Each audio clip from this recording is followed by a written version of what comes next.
Orçamento privativo Parlamento Nacional batina Rio Rua Ronolo Racing Limanian, montante botliu compara rotina anterior.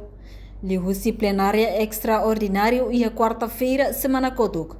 Parlamento aprova uma projeto de resolução com a bateto fiscal tina Rio Rua Ronolo Racing Lima ba Parlamento Nacional. O montante quase tocam Ronolo Racing hat dólar americano. Ne haturu katak teto fiscal ba Parlamento Nacional tina Rio Rua Ronolo Racing Limanian, botliu compara rotina Kotuk. Tamba orçamento nebe prevê e a tinang hirak ba Kotuk ne la suficiente.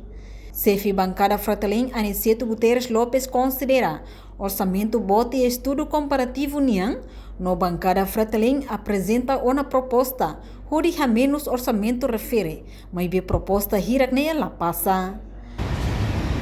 Tal, investe de 24 milhões, inclui a tua salsa careta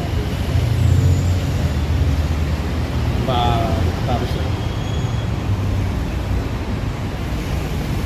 A mim tenta bancada Fratelin, a minha proposta, a tua site a salsa careta, inclui estudos comparativos lá na FAC.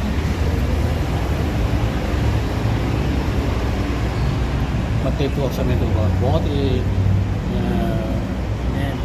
bote demais. Ao tempo bote demais também há uma do presidente do parlamento e há um tempo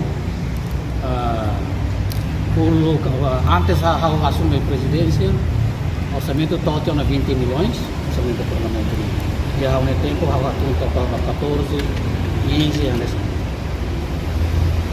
Bote 16 milhões que é o tempo que não tudo agora sai extraordinário.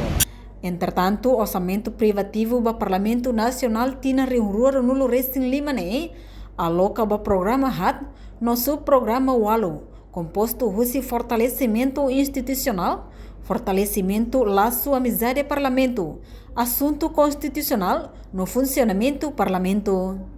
Entretanto, total orçamento geral do Estado tina Rio Rua Ronolo Racing Hatnian, nebe prevê o Parlamento Nacional, hamuto clio tocam sanolo Racing Hito, no execução atinge 1% nem nulo Racing Lima. Reportagem Melda Fátima, Televisão Timor Post. Janela informação ba emohoto. Atua tem informação atual dia clio, kita haluha, haneham botão subscribe, like, halo comentário no fahe tutang ba media sosial hoto.